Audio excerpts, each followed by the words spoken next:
First you have the serve, then you've got the return, then you've got the third shot. You can either hit a drop or a drive, but the third shot drive is the more aggressive option between the two. It is commonly used at the highest levels. The third shot drive is one of the best offensive options if you're looking to put pressure on your opponents. The good thing about it is it's one of the most difficult shots to return, but it's also one of the easiest to learn. Now, the third shot drive is one of the best utilized offensive shots in pickleball. It will keep your opponents on their toes, and it might even win you a few points. Now, in my opinion, the best time to hit a third shot drive is when the opponent's return is weaker and shorter.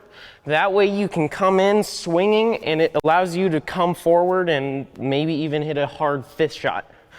But another good time to use it is when their return is coming back really hard with lots of spin and it pushes you back.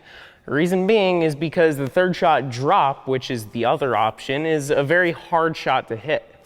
And the third shot drive might be best here if you just want to get the ball back over the net and back into the point. So the drill we're going to be doing here is a simulated play drill. I'm going to be serving, Clint is going to be returning to me, and then I'm going to hit a third shot drive at him as he runs up.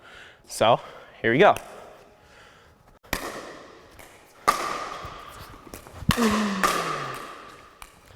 Now, the third shot drive is a very similar form and stroke to your ground stroke. You really want to step into the ball and you want to contact it from low to high.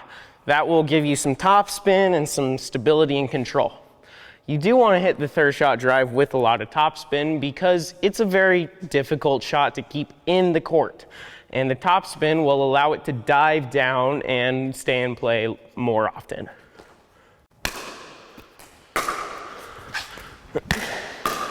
Nice.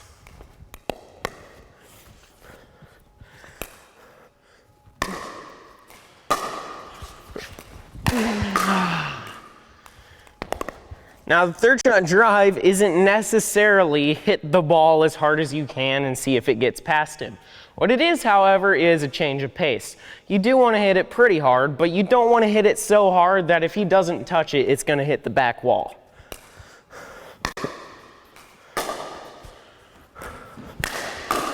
Nice.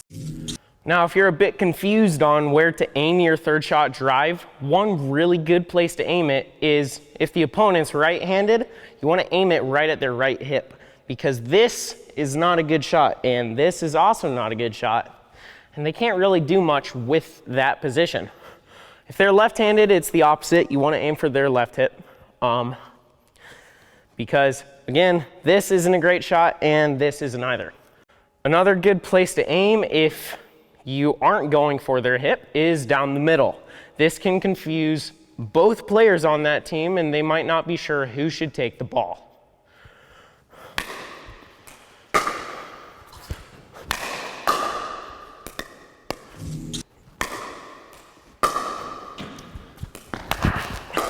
Nice.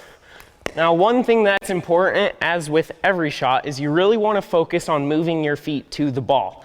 Because if you're reaching and you try to hit a shot out here, it's not going to be as good as if you hit it here. Always be moving your feet.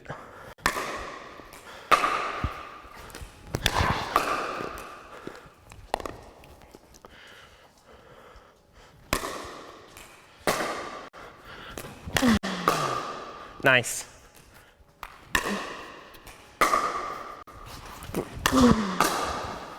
Good get.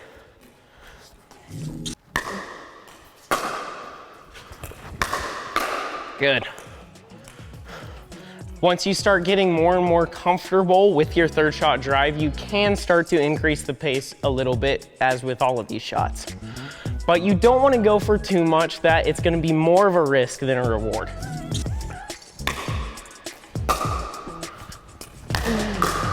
Nice. All right, one more, then we'll be done.